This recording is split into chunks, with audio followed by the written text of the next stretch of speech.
जीव में एक तो चेतन परमात्मा का अंश है और एक जड़ प्रकृति का अंश है। चेतन अंश की मुख्यता से वह परमात्मा की इच्छा करता है और जड़ है वह अंश की मुख्यता से वह संसार की इच्छा करता है। कहने का तात्पर्य ये है कि एक तो जड़ है, एक चेतन। चेतन है वो तो परमात्मा का अंश है, लेकिन जो जड़ है वो प्रकृति का अंश है। तो इसमें मुख्य बात यह है कि चेतन और अंश परमात्मा की इच्छा करता है और जो जड़ है, जड़ अंश की संसार की इच्छा करता है। दोनों इच्छाओं में परमात्मा की इच्छा तो पूरी होने वाली है, पर संसार की इच्छा कभी पूरी होने वाली है ही नहीं, क्योंकि संसार भोग और कामना मांगता है। भोगी इंसान, कामना जो मांगने वाला इंसान, उसकी इच्छाएं कभी पूरी ही नहीं होती। चाहे उसको कितना ही करोड़ संपत्ति दे दिया जाए, चाहे उसे कितनी ही सुंदरी भोग भोगने के लिए दे दी जाए, फिर भी उसकी इच्छाएं खत्म नहीं होगी। कुछ सांसारिक इच्छाओं की पूर्ति होते हुए दिखने पर वास्तव में उनकी निवृत्ति नहीं होती, परंतु संसार की आसक्ति के कारण नई नई कामनाएं पैदा होती रहती हैं। वास्तव में सांसारिक इच्छाओं की पूर्ति अर्थात सांसारिक वस्तुओं की प्राप्ति इच्छा के अधीन नहीं है, कर्म के अधीन है, परंतु परमात्मा की प्राप्ति कर्म के अधीन नहीं है। स्वयं की उत्कट अभिलाषा मात्र से परमात्मा की प्राप्ति हो जाती है। इसका एक कारण बताया गया है कि प्रत्येक कर्म का और अंत होता है। हर कर्म का कोई ना कोई अंत होता है, इसलिए उसका फल भी आदि अंत वाला ही होता है। अतः आदि अंत वाले कर्मों से अनादि अनंत परमात्मा की जो प्राप्ति है वो फिर कैसे हो सकती है। परंतु साधकों ने प्राय ऐसा समझ रखा है जैसे क्रिया की प्रधानता से सांसारिक वस्तु की प्राप्ति होती है, ऐसे ही परमात्मा की प्राप्ति भी उसी प्रकार क्रिया की प्रधानता से ही होगी। और जैसे सांसारिक वस्तु की प्राप्ति के लिए शरीर, इंद्रिया, मन और बुद्धि की सहायता लेनी पड़ती है, ऐसे ही परमात्मा की प्राप्ति के लिए उसी प्रकार शरीर, इंद्रिया, मन और बुद्धि की सहायता लेनी पड़ेगी। और इस प्रकार ऐसे साधक जड़ता जो शरीर आदि हैं, तो शरीर की सहायता से अभ्यास करते हुए परमात्मा की तरफ चलते हैं। और कुछ ऐसे हैं कि अपने शरीर की सहायता से वो भोग कामना में बढ़ते जाते हैं, ऐसा अपने लिए एक ऐसा ऐसा जगह का निर्माण करते हैं और खोल देते हैं सारे दरवाजे नरक के, और फिर वो उसी में जाना, उसी में जन्म मरण के चक्कर में मरना, फिर उनको कुछ नहीं मिलना, कुछ नहीं मिलना, सिर्फ भूख प्यास पीड़ा दर्द कष्ट इतना ज्यादा होगा। लेकिन एक वो साधक है जो जो इस शरीर की सहायता से ही भगवान की परमात्मा में चले जाते, परमात्मा की तरफ चले जाते हैं अपना अभ्यास कर करके। जैसे ध्यान योग होता है, तो ध्यान योग में दीर्घ काल तक अभ्यास करते करते अर्थात परमात्मा में चित्त को लगाते लगाते जब चित्त निरुद्ध हो जाता है, तब उसमें संसार की कोई इच्छा न रहने से और स्वयं जड़ होने के कारण परमात्मा को ग्रहण न कर सकने से वह जो चित्त है वह संसार में उपराम हो जाता है। आप देख के कर लो चाहिए बात, जैसा कि हमारे प्रिय गुरुदेव भगवान सदगुरुदेव भगवान जी भी कहते हैं कि आप अपना भोजन सात्विक रखो। सात्विक, अगर आप रोटी, आपको 2 रोटी की भूख है और अगर 4 रोटी खा रहे हो, खीर खा रहे हो, दाल खा रहे हो, लेकिन आप अत्यधिक खा रहे हो, कुछ अपनी अपनी मात्रा से ज्यादा ही आप खा रहे हो, तो वो भोजन भी सात्विक नहीं रहेगा, वो भोजन भी तामसिक भोजन बन जाएगा। और एक साधक को कम भोजन खाना चाहिए ताकि वह अपनी भक्ति को निरंतर बढ़ता रहे। चित्त के उपराम होने से साधक को चित्त से अर्थात जड़ता से सर्वदा संबंध विच्छेद हो जाता है और वह स्वयं परमात्मा का अनुभव कर लेता है। बताया भी गया है कि श्रीमद् भगवद गीता के 6वें अध्याय का 20वां श्लोक, परंतु जो साधक आरंभ से ही परमात्मा के साथ अपना स्वत सिद्ध नित्य संबंध मानकर जड़ता से अपना किंच मात्र भी संबंध न मानकर साधन करता है, उसको बहुत जल्दी और सुगमता पूर्वक परमात्मा तत्व का अनुभव हो जाता है। जो अपने इस शरीर की सहायता से और अपने शरीर की सहायता से अपना सारा जीवन परमात्मा में लगा देता है, उसे जल्दी ही परमात्मा प्राप्त हो जाते हैं। लेकिन जो नित्य संबंध मानकर और जड़ता से किंच मात्र भी संबंध न मानकर साधन करता है, उसे भी बहुत जल्दी प्राप्त हो जाते हैं। इस प्रकार परमात्म की प्राप्ति चाहने वाले साधकों के लिए साधन की 2 शैलियां बताई गई हैं। जिस शैली में अंतकरण की प्रधानता रहती है, अर्थात जिसमें साधक जड़ता की सहायता लेकर साधन करता है, और उसको करण सापेक्ष शैली नाम से, और जिस शैली में स्वयं की प्रधानता रहती है, अर्थात जिसमें साधक आरंभ से ही जड़ता की सहायता न लेकर स्वयं से साधन करता है, उसको करण निरपेक्ष शैली नाम से कह सकते हैं। इन दोनों ही साधन शैलियों से परमात्म की प्राप्ति करण निरपेक्षता अर्थात स्वयं से जड़ता से सर्वदा संबंध विच्छेद होने पर ही होती है। इसका एक कारण भी बताया गया है कि करण सापेक्ष शैली, एक है करण सापेक्ष शैली से चलने पर उसकी प्राप्ति देरी से होती है। ऐसा क्यों है? क्योंकि करण निरपेक्ष शैली से चलने पर उसकी प्राप्ति शीघ्रता से होती है। साधन की इन 2 शैलियों के 4 मुख्य भेद बताए गए हैं। करण सापेक्ष शैली में जड़ता, जिसमें शरीर, इंद्रिया, मन, बुद्धि का आश्रय लेना पड़ता है, पर करण निरपेक्ष शैली में जड़ता का आश्रय नहीं लेना पड़ता। क्यों? क्योंकि जड़ता से माने हुए संबंध का विच्छेद करना पड़ता है।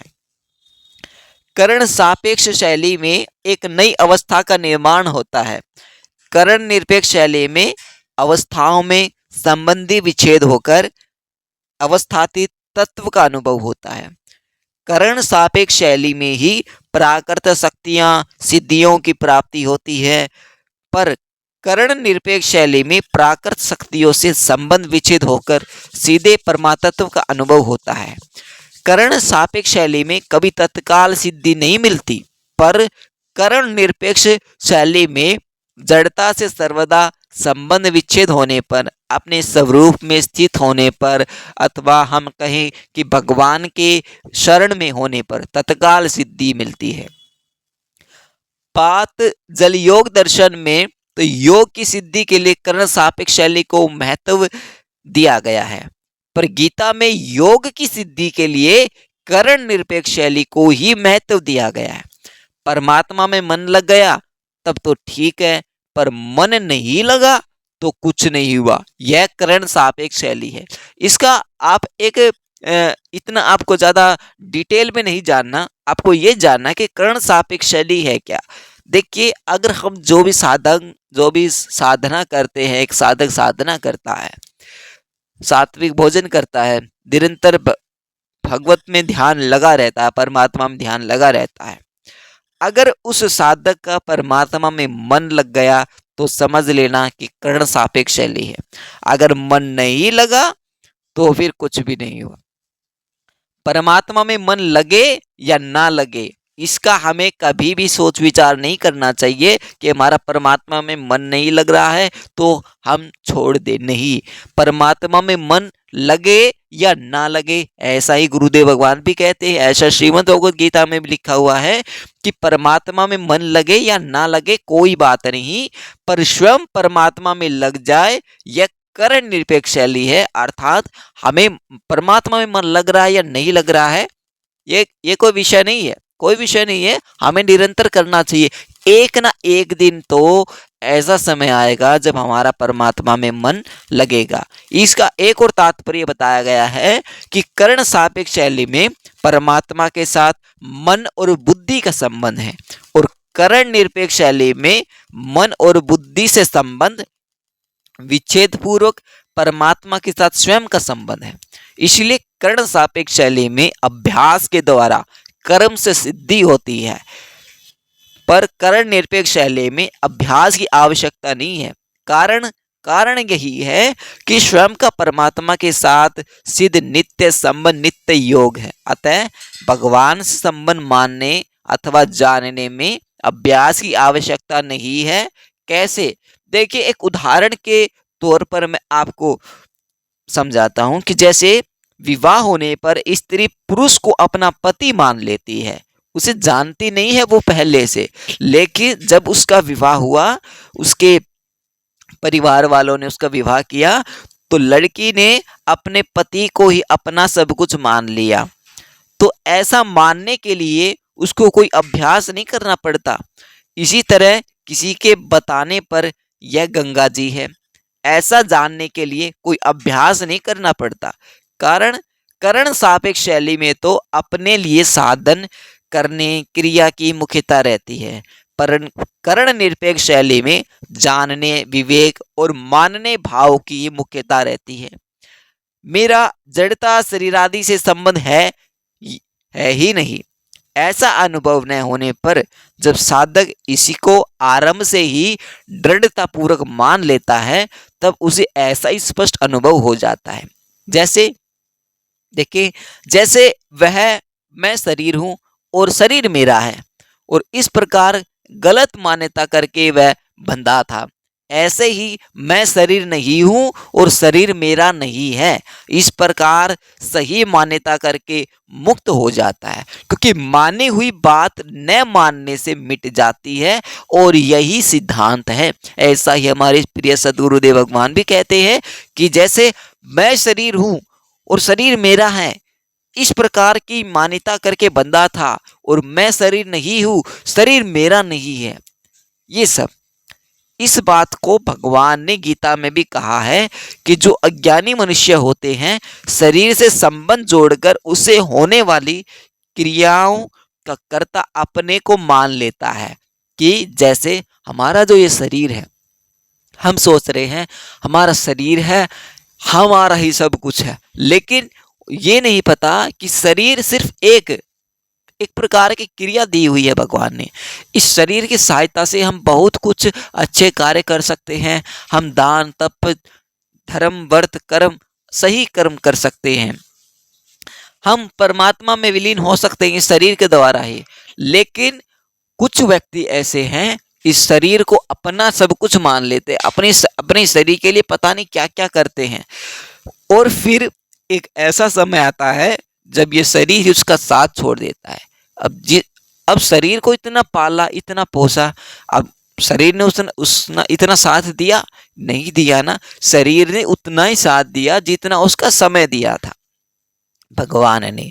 इसलिए अहंकार विमूढ़ात्मा कर्ता हमीति मन्यते, परंतु जो ज्ञानी मनुष्य है इन क्रियाओं का कर्ता अपने को नहीं मानता। जो ज्ञानी मनुष्य होगा इन क्रियाओं कर्ताओं को अपने को नहीं माने, क्योंकि वो तो सब कुछ जानता है कि शरीर का सदुपयोग कहाँ करना है। नेव किंचित तत् करोमिति युक्तो मन्यते तत्वित। तात्पर्य यह हुआ कि अवास्तविक मान्यता को मिटाने के लिए वास्तविक मान्यता करनी जरूरी है। देखिए, जैसे मैं हिंदू हूं, मैं ब्राह्मण हूं, मैं साधु हूं आदि जो मान्यताएं हैं इतनी दृढ़ होती हैं, जब तक इन मान्यताओं को स्वयं नहीं जोड़ता तब तक इनको कोई दूसरा नहीं छुड़ा सकता।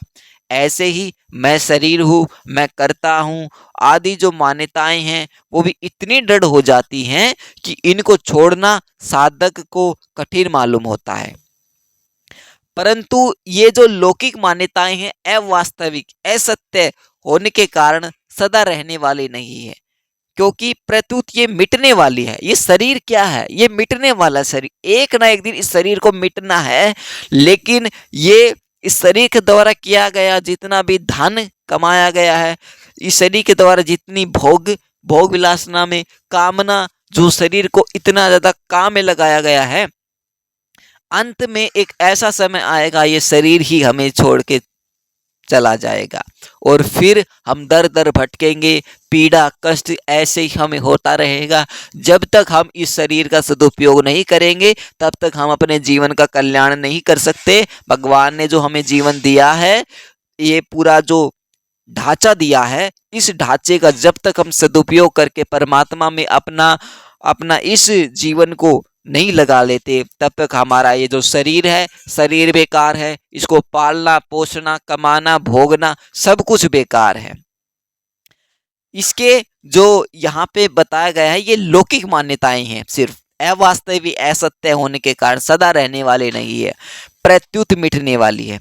इसके विपरीत मैं शरीर नहीं हूं, मैं भगवान का हूं, आदि मान्यताएं वास्तविक सत्य होने के कारण कभी मिटती ही नहीं है और ये परम और अटल सत्य है। गीता में भी कहा गया है कि मैं शरीर नहीं हूं, कौन हो तुम?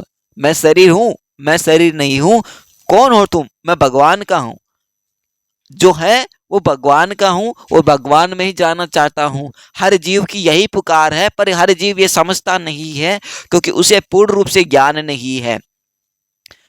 उनकी विस्मृति होती है, उनसे विमुखता होती है, इसलिए वास्तविक मान्यता दृढ़ होने पर मान्यता रूप से नहीं रहती, प्रत्युत बोध अनुभव में ही परिणत हो जाती है। गीता में कर्ण सापेक्ष शैली का भी वर्णन किया गया है, जैसे कि आपको चौथे अध्याय में 24वें से 30वें तक तथा 34वां श्लोक 6वें अध्याय का 10वें से 28वें तक, 8वें अध्याय के 8वें से 16वें तक और 15वें अध्याय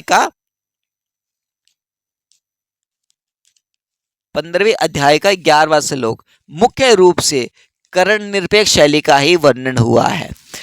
जैसे दूसरे अध्याय का 48वां श्लोक और 55वां, तीसरे अध्याय का 17वां और चौथे अध्याय का 48वां, 5वें अध्याय के 12वें का पूर्वार्ध और छठे अध्याय का 5वां और 9वें अध्याय का 30वां और 31वां, 12वें अध्याय का 12वां, 18वें अध्याय का 62वां, 66वां तथा 73वां श्लोक आदि। इसका कारण यह है कि भगवान साधकों को शीघ्रता से शीघ्र सुगमता पूर्वक अपनी प्राप्ति कराना चाहते। भगवान भी यही चाहते हैं कि जल्दी से जल्दी ये बस प्राप्ति कर ले, मेरी प्राप्ति कर ले, ताकि इस भोग कामना इस माया के चक्कर में ना आए और वो तुरंत मेरे धाम में आ जाए। अब आजकल का जो समाज है वो हमें कुछ बातें ऐसी सिखा देता है, वो ये नहीं सिखाता है कि प्रभु की बेटा कि आप भक्ति करा करो, आप नाम जप करा करो, सत्संग में जाया करो, कीर्तन सुना करो। वो ये सिखाता है कि आपको कमाना किस प्रकार है, आपको फिर बड़े होकर कमाना है और सिर्फ कमाना है, कमाना है, पढ़ना है, कमाना है, कमाने के बाद फिर आपको हमारा ध्यान रखना, फिर हम वृद्ध हो जाएंगे और फिर इतनी ज्यादा भोग लासना कामना और फिर हम उस चक्कर में फिर हम भक्ति नहीं कर पाते। तो जो कुछ भी समय मिलता है परिवार के लिए कमाना भी पड़ता है, भोगना भी पड़ता है, लेकिन जो कुछ भी समय मिलता है एक मनुष्य को, नर नारी को, उसको अपना जीवन में वो समय भगवान की भक्ति में अवश्य लगाना चाहिए ताकि कुछ तो परसेंट जुड़े। एक बात भी कही थी यहाँ पर कि अर्जुन ने युद्ध की परिस्थिति होने के समय अपने कल्याण का उपाय पूछा था कि प्रभु मैं अपने कल्याण कैसे करूं, तो कहा था भगवान ने उनके कल्याण के लिए कर्ण निरपेक्ष शैली काम में आ सकती है, क्योंकि कर्ण निरपेक्ष शैली में मनुष्य प्रत्येक स्थिति में संपूर्ण शास्त्र विहित कर्म करते हुए अपना कल्याण कर सकता है। इस शैली के अनुसार अभ्यास किए बिना अर्जुन को मोह का नाश हुआ और उनकी स्मृति की प्राप्ति हुई। ये आपको 18वें अध्याय का 73वां श्लोक बताएगा।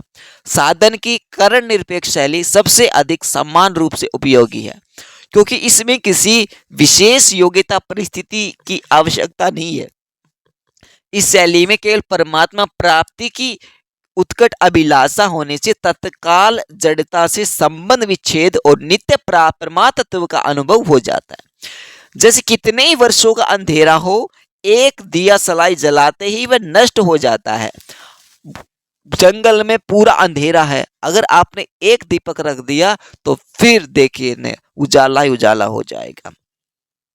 ऐसे ही जड़ता के साथ कितना ही पुराना अनंत जन्मों का संबंध हो, परमात्मा प्राप्ति की अभिलाषा होते ही वह सब कुछ मिट जाता है। इसीलिए उत्कट अभिलाषा कर्ण सापेक्षता होने वाली समाधि से ऊंची चीज है। ऊंची से ऊंची निर्विकल्प समाधि हो तो उससे भी व्युत्थान होता है और फिर व्यवहार होता है, अर्थात समाधि का भी आरंभ और अंत होता है। जब तक आरंभ और अंत होता है तब तक जड़ता के साथ संबंध है। जड़ता से संबंध विच्छेद होने पर साधन का आरंभ और अंत नहीं होता, प्रत्युत परमात्मा में नित्य योग का अनुभव ही हो जाता है।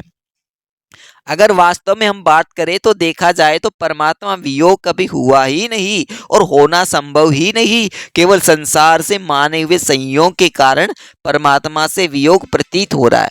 संसार से माने हुए संयोग का त्याग करते ही परमात्व अभिलाषी मनुष्य को तत्काल नित्य योग का अनुभव हो जाता है और उसमें स्थायी स्थित हो जाती है। अंतकरण की शुद्ध करने की आवश्यकता भी करण सापेक्ष शैली में ही है, करण निरपेक्ष शैली में नहीं है। जैसे कलम बढ़िया होने में लिखाई तो बढ़िया हो सकती है। अगर आपको कलम दे दी जाए बढ़िया कलम, उसमें आप लिखोगे तो उससे आपकी क्या होगी, लिखाई तो बढ़िया हो सकती है पर लेखक बढ़िया नहीं हो जाता। हाँ, पर लेखक बढ़िया नहीं हो सकता। ऐसे ही करण अंतकरण शुद्ध होने से क्रियाएं तो शुद्ध हो जाती हैं पर कर्ता शुद्ध नहीं होता। कर्ता शुद्ध होता है अंतकरण से संबंध विच्छेद होने से, क्योंकि अंतकरण से अपना संबंध मानना ही मूल अशुद्धि है। नित्य प्राप्त परमात्म के साथ जीव का नित्य प्रयोग स्वतः सिद्ध होता है, अतः उसकी प्राप्ति में करण की अपेक्षा नहीं है, केवल उदर दृष्टि डालनी है। जैसा कि श्री रामचरितमानस में आया है, शंकर सहज स्वरूप संहारा, अर्थात भगवान शंकर ने अपने सहज स्वरूप को संभाला, उसकी तरफ दृष्टि डाली। संभाली चीज वह होती है जो पहले से ही हमारे पास हो और केवल दृष्टि डालने से पता लग जाए कि यह है। ऐसे ही दृष्टि डालने मात्र से नित्य योग का अनुभव हो जाता है। परंतु सांसारिक मुसुख की कामना, आशा और भोग के कारण उधर दृष्टि डालने से उसका अनुभव करने में कठिनता मालूम होती है। जब तक सांसारिक भोग और संग्रह की तरफ दृष्टि है तब तक मनुष्य में यह ताकत नहीं है कि वह अपने स्वरूप की तरफ दृष्टि डाल सके। वो कर ही नहीं सकता, कर ही नहीं पाएगा जब तक उसकी दृष्टि दूसरे की तरफ भोग में रहेगी, कामना में रहेगी दूसरे की तरफ, तो खुद की तरफ दृष्टि डाल ही नहीं सकता, ध्यान जाएगा ही नहीं खुद की तरफ। अगर किसी कारण से किसी खास विवेचन में उधर दृष्टि चली भी जाए तो उसका स्थायी रहना बड़ा कठिन है, वो टिक नहीं पाएगा फिर अपने में। कारण यह है कि नाशवान पदार्थों की जो प्रियता भीतर में बैठी हुई है वह प्रियता भगवान के स्वतः सिद्ध संबंध को समझने नहीं देती और समझ में आ जाए तो वह स्थिर भी नहीं रहने देती। बड़ी ही विचित्र लीला है। हाँ, अगर उत्कट अभिलाषा जागृत हो जाए उस तत्व का अनुभव कैसे हो। देखिए, तो उस अभिलाषा में यह ताकत है कि यह जो संसार की आसक्ति का नाश कर देगी। गीता को कर्म योग, ज्ञान योग और भक्ति योग, 3 योग में बताया है। तीनों ही साधन कर्ण निरपेक्ष अर्थात स्वयं से होने वाले हैं। कारण यह है कि क्रिया और पदार्थ अपने और अपने लिए नहीं है, दूसरों के और दूसरों की सेवा के लिए है। मैं शरीर नहीं हूँ और शरीर मेरा नहीं है, मैं भगवान का हूँ और भगवान मेरे हैं। इसीलिए हमारे प्रिय सदगुरुदेव भगवान कहते हैं, अगर आप किसी दूसरे की सेवा कर रहे हो तो ये सेवा इस प्रकार सेवा मत करो कि हम इनकी सेवा करेंगे तो हमें कुछ फल मिलेगा, हमारा अच्छा होगा। नहीं, ये मेरा भगवान है और मैं अपने प्रिय भगवान की सेवा कर रहा हूँ। इस प्रकार हमें दूसरों की सेवा करनी चाहिए। हमें अपना मानकर सेवा कभी नहीं करनी चाहिए। हमें ये मानकर सेवा करनी चाहिए कि ये तो भगवान है और हम कर रहे हैं किसकी सेवा, हम सिर्फ भगवान की सेवा कर रहे हैं। सिर्फ हमें ये मानकर उस सेवा को करना चाहिए, न कि ये कामना रखनी चाहिए हमें इससे कोई फल मिलेगा। इस प्रकार विवेक पूर्वक किया गया विचार अथवा मान्यताकरण सापेक्ष अभ्यास नहीं है, क्योंकि इनमें जड़ता से संबंध विच्छेद है। अतः कर्म योग में स्वयं ही जड़ता का त्याग करता है, ज्ञान योग में स्वयं ही स्वयं को जानता है। ज्ञान योग में क्या है, जब हमें ज्ञान होगा तो कोई दूसरा तो जानेगा नहीं, सबसे पहले तो उसका अनुभव हमें ही होगा। और भक्ति योग में स्वयं ही भगवान के शरण हो जाता है। गीता इस साधक संजीवनी टीका में इस साधन की करण निरपेक्ष शैली को मुख्यतः बताई गई है, क्योंकि साधकों को शीघ्रता से शीघ्र और सुगमता पूर्वक कल्याण कैसे हो, इस बात को सामने रखते हुए ये श्रीमद् साधक संजीवनी श्रीमद् भगवद गीता श्री रामसुखदास महाराज जी के द्वारा टीका